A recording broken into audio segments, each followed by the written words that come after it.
game that came out in 2022. It was a really big hit with an exciting but sort of unsettling story mode for a colorful, kid-friendly Nintendo game. The Natural and the Unnatural, a land once ruled by people and now abandoned and empty. The remnants of a laboratory that went a little too far with nature and nature's revenge as it takes back the land. Now, which game was I talking about? Kirby and the Forgotten Land and Splatoon 3's Hero Mode both had excellent stories that left me with a similar feeling. I won't argue that the two stories are exactly the same, but I do think the comparison is really interesting since there's definitely some parallel themes going on. And I kind of wanted to talk about my thoughts on both of the game's stories anyway, so why not combine it into one video? Big spoiler warning for both Kirby and the Forgotten Land and Splatoon 3 Hero Mode. A lot of what I'll be talking about comes up at the very end of these games. So both of these games take place in abandoned lands left behind by a human-like society. In Splatoon 3, we learned that the land was left behind by humans who brought about their own downfall through worldwide conflict,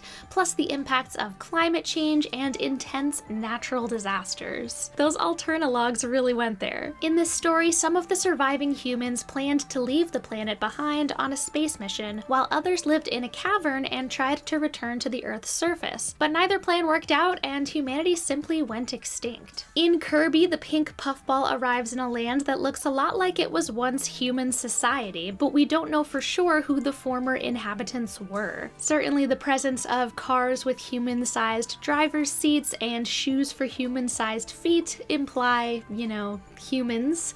But it's not explicitly stated. So when I say humans in reference to the Kirby game, I'm referring to the unknown former inhabitants that are clearly meant to evoke humanity. These people also chose to leave their planet behind, and we don't know as much about how that went or where they ended up. All we know is an alien life form called Elphalus arrived, caused disasters, and almost destroyed the world, but the people were able to capture the alien and harness its interdimensional travel ability to leave of their own accord. Now when I put it like that, Splatoon seems a lot more realistic and Kirby more fantastical and out there, but Splatoon definitely gets pretty out there too. I mean, this is a game about squid kids after all. I think it's really neat that both games put the player in an outside perspective of humanity, separated so much by time that you don't even see the people themselves. We are another species learning about humanity as if it's completely alien, yet this society is one that the player is very familiar with. We're constantly coming across objects in the Forgotten Land and Alterna that make us go,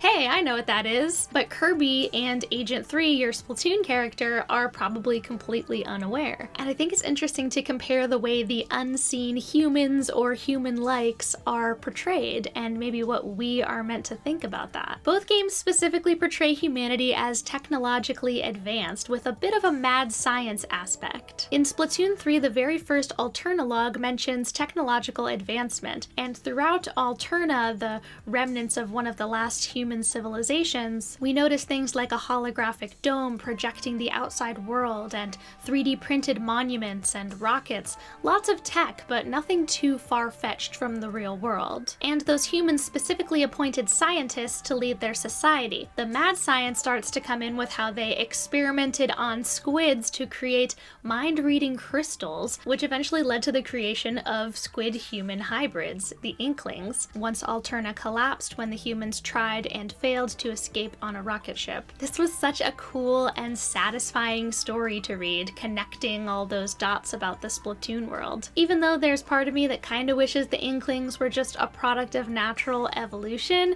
it makes sense that humanity had this sort of lasting impact on the planet. We certainly would. I mean, we've done so much to alter the Earth that even if we disappeared, the effects of human society would be felt by nature for ages. In Kirby, the technology we see is pretty basic across the Forgotten Land. You've got cars and escalators and amusement park rides. Nothing that stands out as super advanced until you reach Lab Discovera, the final area. There's this stark contrast with the side of the Forgotten Land we've seen before when you enter this science facility where everything looks high-tech and there's an alien containment situation. And that's when we learn that the people who used to live in the Forgotten Land were able to capture Elphalus, the powerful alien, and then do experiments on it and harness its ability to travel between dimensions. One freak experiment led to Elphalus being split into two forms, the adorable and kind Elphalin with a hole in its ear that definitely evokes a lab mouse, nice touch, and the evil and more grotesque Fectoforgo. This thing is particularly creepy when it breaks free, absorbs all the animals around, and pursues Kirby as this horrifying blob in a hallway. It's referred to as an invasive species, which is fitting as the real-world equivalent is a species that gets introduced to a new environment, screwing up the whole ecosystem, almost always because humans accidentally messed with nature in some way. Fectoforgo is invasive in that it's literally from another planet, but also in that it escaped from a laboratory experiment. So what do these games say about humans?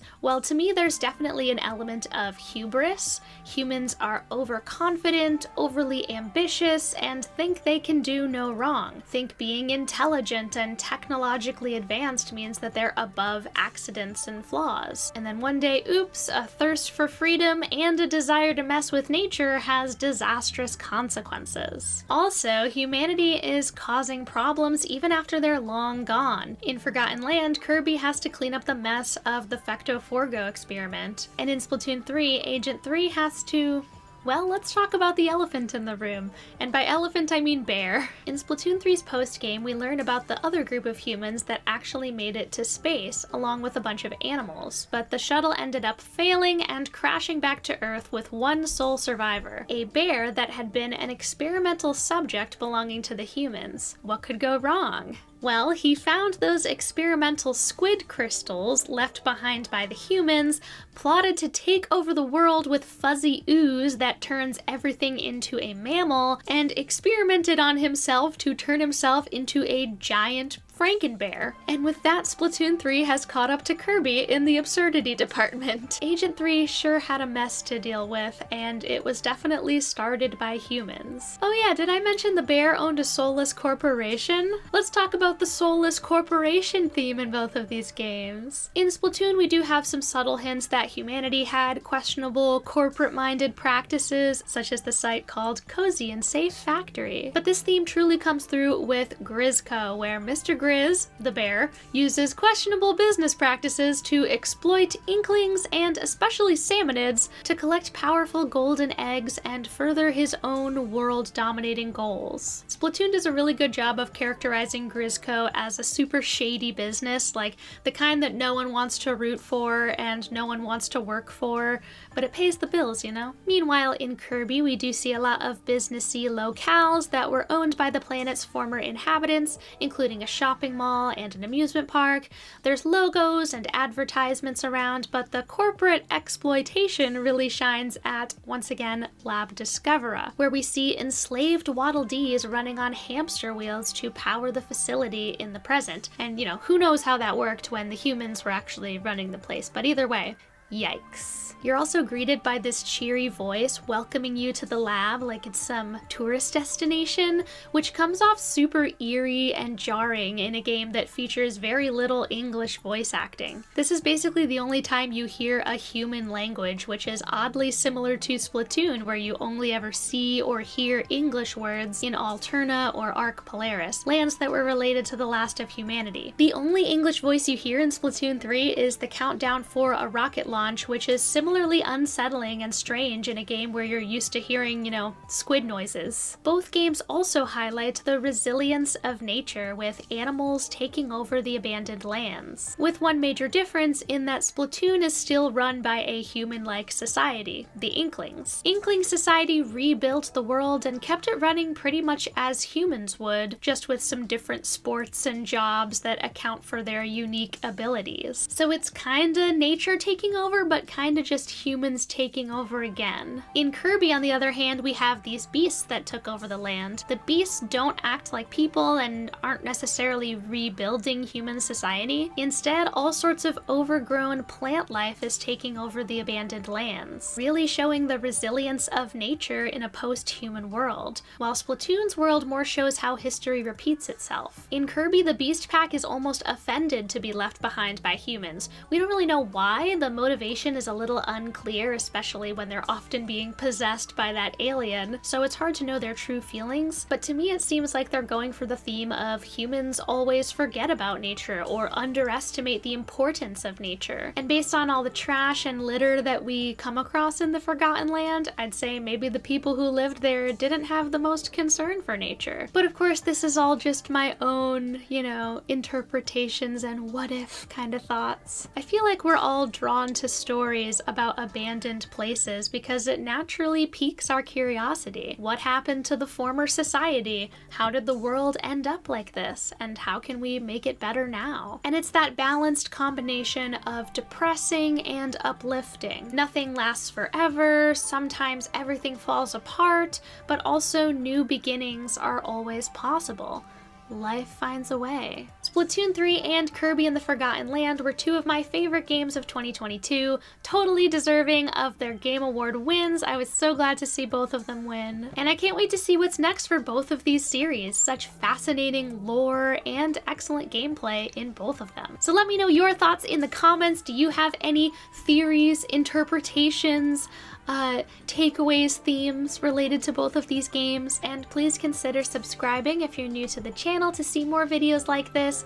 Thank you so much for watching, and I'll see you next time.